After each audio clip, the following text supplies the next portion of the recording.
प्रकृति ने स्त्री और पुरुष के शरीरों को अलग अलग प्रकार की विशेष संरचना में बनाया है और इन दोनों संरचनाओं में अलग अलग तरह की धाराओं का प्रभाव होता है। ये स्त्री और पुरुष के शरीर में बहने वाली विद्युत धाराएं, इसमें स्त्री के शरीर में निगेटिव एनर्जी और पुरुष के शरीर में पॉजिटिव एनर्जी अधिक मात्रा में प्रवाहित होती रहती है। हम जवान होते हैं तो हमारे अंदर रक्त ताज़ा और शुद्ध अधिक होने के कारण ये धाराओं की मात्रा भी अधिक होती है, परंतु दोनों ही एकांगी होते हैं, सिंगल धारा होती है। इन दोनों में एक साथ निगेटिव पॉजिटिव नहीं होते हैं, अलग अलग होते हैं। उनके शरीरों को इससे लाभ भी प्राप्त होता है।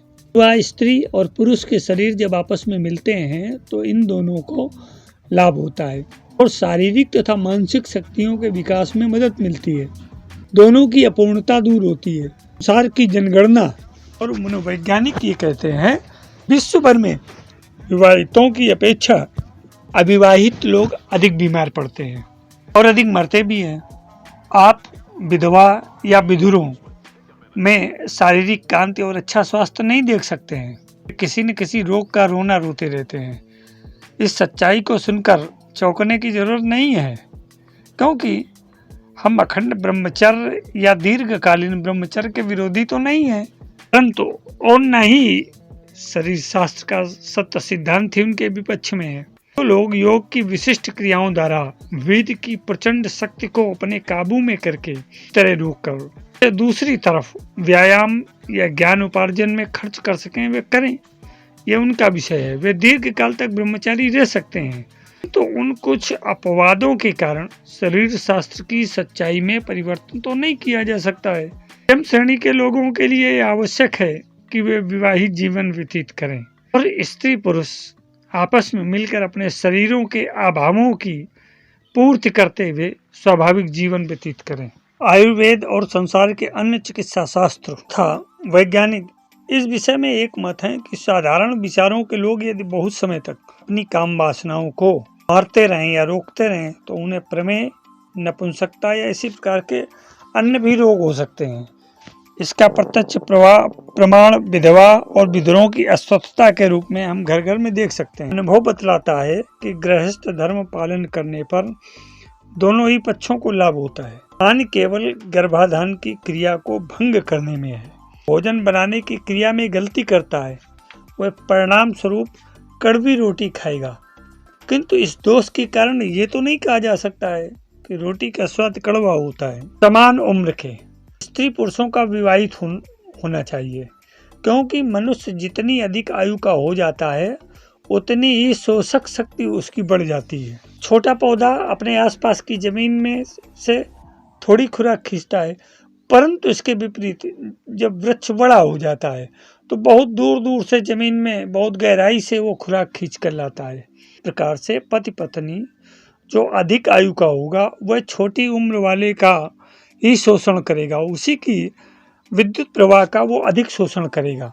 वेद और अन्य चिकित्सा शास्त्र बताते हैं कि छोटी उम्र की स्त्री के सहवास से, उसके साथ सेक्स करने से बल बढ़ता है। समान आयु की स्त्री से सेक्स करने से, सहवास करने से, समान आयु के स्त्री पुरुष के होने से उनके बल में समानता रहती है, तथा यदि वहीं अधिक आयु वाली स्त्री से अगर संबंध बनेगा, उससे सेक्स करेंगे, उससे संबंध स्थापित करेंगे, यौन संबंध, तो निश्चित ही आपका बल घटेगा। ठीक यही बात स्त्री के संबंध में, यदि उसका पति छोटी आयु का है तो स्त्री पुष्ट होगी, और अगर बराबर की है तो बल समान रहेगा, और अगर पुरुष अधिक आयु का है तो स्त्री का बल क्षीण हो जाएगा। पुरुष जाति इस सिद्धांत को बहुत प्राचीन काल से समझती है और उसे अच्छी तरह अपने व्यवहार में भी लाती है, किंतु इस व्यापक सत्य को उसने बड़ी बुद्धिमानी के साथ छिपाए रखा ताकि स्त्रियों में असंतोष न पैदा होने पावे। हम में से कोई अपने लड़के का विवाह उससे बड़ी लड़की के साथ नहीं करता है। समाज में आप देखिए, सभी लोग अपने पुत्र का विवाह उससे कम आयु की लड़की से ही करना पसंद करते हैं। 7 वर्ष अगर लड़की बड़ी हो तो समय ही लगभग गिना जाता है। इसके विपरीत तो समाज इसे ठीक भी नहीं मानता है, और वह वर की उम्र की बराबर की हो ऐसा तो बहुत कम दिखाई पड़ता है। तो ऐसा भी तो कहीं नहीं देखा जाता 25 वर्ष की लड़की की शादी 14 वर्ष की लड़की के साथ हो, क्योंकि इसमें लड़के को हानि अधिक है। यही बात लड़की पर भी लागू होती है। उसका पति उससे जितनी उम्र में अधिक होगा उतनी ही हानि उसे होती है। अधिक आयु का पति कम उम्र में अधिक होगा उतनी ही उसे हानि है। बड़ी उम्र के पुरुष जब दूसरी तीसरी शादी करके छोटी बहू लाते हैं तो उनके शरीर उनके जीवन तत्वों का शोषण करने लगते हैं।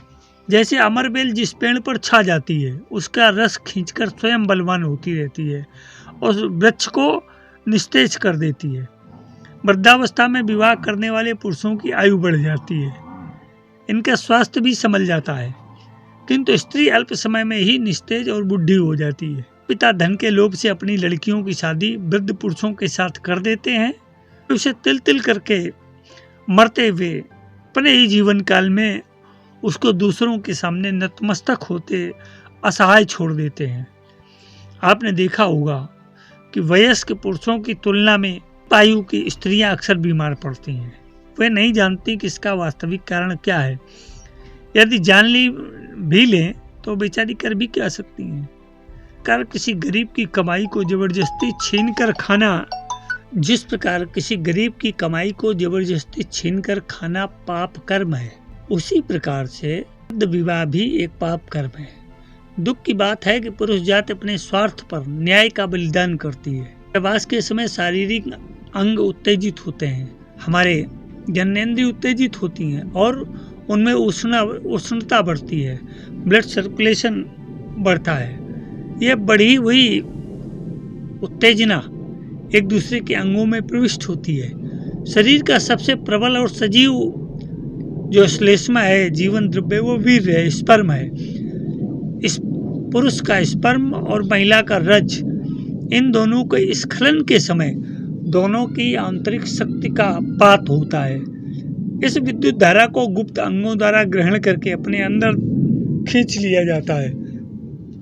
इस प्रकार दोनों के गुण, कर्म, स्वभावों का एक दूसरे में परिवर्तन होने लगता है। एक समान वस्तुएं आपस में आकर्षित होने लगती हैं। पुरुष शरीर में और पुरुष के स्त्री शरीर में व्याप्त हो जाते हैं। वे अपने मूल जन्म स्थान की याद करके बार बार उसे अपनी ओर खींचते हैं, जैसे कोई परदेशी बार बार अपने घर का स्मरण करता है। इसी प्रकार दोनों के विद्युत कण एक दूसरे की ओर खींचते रहते हैं। ये विज्ञान का आद्य नियम है। स्त्री के विद्युत कण इसी विद्युत क्रिया को दाम्पत्य प्रेम कहते हैं। दोनों में बड़ी ममता बढ़ जाती है। अन्य परिजनों से इतना प्रेम नहीं होता जितना आपस में पति पत्नी में, स्त्री पुरुष में होता है। विद्युत कणों के एक दूसरे के शरीर में जाने से प्रेम बढ़ता है।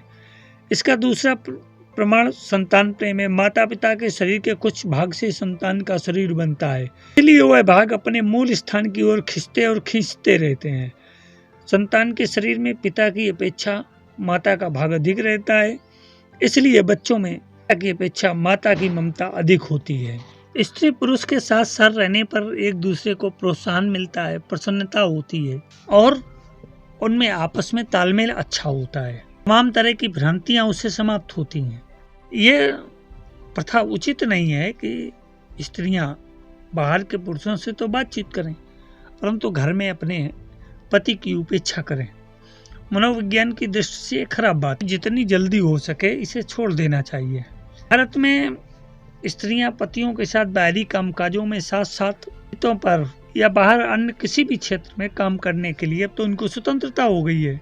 और अगर नहीं भी काम करती हैं तो जब पति घर में आए तो स्वतंत्रता पूर्वक उनसे प्रेम से बोलें, उनसे चर्चा करें। स्त्री पुरुष के आपस में अधिक संभाषण से सुविधा और स्वतंत्रता प्राप्त होती है तथा कभी कभी विशेष अवसरों पर आलिंगन आदि भी करें तो ज़्यादा उपयुक्त रहेगा। सेक्स संबंधों के समय हमारी मर्यादा कदापि सीमा से बाहर नहीं जानी चाहिए, क्योंकि दोनों के शरीर एक दूसरे को खींचकर अनावश्यक काम जागृत करते हैं। आवश्यकता से अधिक इंद्रिय उत्तेजना और पूरी निद्रा का न आना, ये दोनों ही बातें स्वास्थ्य के लिए उचित नहीं है। ये तो ऐसा है जैसे दावत में सैकड़ों आदमियों की बची कुची थूक लाल लगी हुई गंदी जूठन चाटना। इसलिए स्मरण रखना चाहिए जब सोने का समय हो तो दोनों को अलग अलग बिस्तरों पर आराम भी करना चाहिए। गमन अथवा परस्त्री गमन जैसे गर्मी, सुजाग, तमाम शारीरिक कष्ट होते हैं और मानसिक क्षति भी होती है, कई गुना अधिक होती है। ये इनको साक्षात वेश्या कहना चाहिए। ये तो अपने कर्म को पाप कर्म मानती ही नहीं है और व्यक्ति को जानबूझकर पाप कर्म करने के लिए प्रेरित करती रहती हैं। इसका शारीरिक वातावरण ऐसी स्त्रियों का बड़ा ही दुष्ट और घातक हो जाता है। ऐसे वातावरण के प्रभाव से बचे रहना बड़ा कठिन होता है। वेश्या के पास जो आते हैं वे सभी पाप कर्म करने वाले लोग होते हैं और वे अपनी अपनी सौगात वेश्या के मन पर छोड़ते चले जाते हैं। उनके निकट आने वाला व्यक्ति उसके रंग की काली छाप लिए बच नहीं सकता। वेश्या का शरीर और मन जिन पाप कृत्यों में दिन रात डूबा रहता है का एक वायुमंडल तैयार हो जाता है। उस वायुमंडल में एक बार फंसकर फिर पीछा छुड़ाना बड़ा ही मुश्किल है। वेश्यालय हो, मदिरालय हो, जुआ घर हो या ऐसे ही स्थान पर असंख्य लोगों की दुर्वासनाएं नए आदमी के पीछे प्रेत की तरह पड़ जाती हैं और नए आदमी को खींचकर उस नारकी रंग में रंगने को बाध्य करती हैं। फलस्वरूप इनके चक्कर में पड़ने वाला आदमी उच्च जीवन से पतित होकर पाप और नरक की ज्वाला में जलने लगता है। परस्त्री गमन में भय और सामाजिक दंड की आशंका भरी होती है। यह आशंका और भय प्रथम तो समागम को निरानंद बना देते हैं, उसमें कोई आनंद नहीं रहता, केवल औपचारिकता होती है। इसके पश्चात दूसरे वे विचार के भय के विचार मन में जमा कर अन्य शारीरिक और मानसिक उपद्रव पैदा कर लेते हैं। अतएव मेरे प्रिय श्रद्धालु मित्रों, हमें परस्त्री गमन से बचना चाहिए या बहु स्त्री संबंध से भी बचना चाहिए।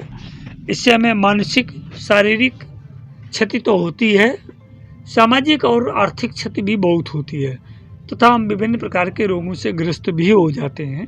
अतः हमारे वैज्ञानिकों का, हमारे शास्त्रों का, हमारे धर्म सभी का मानना है कि हमें इन चीज़ों से बच करके अपने आप को उत्तम वातावरण में बनाए रख करके अपने जीवन को सफल, स्वस्थ, सबल, दीर्घायु और निरोगी बनाए रखना चाहिए। जीवन के साथ योग चैनल में राजन आचार्य आज इतना ही।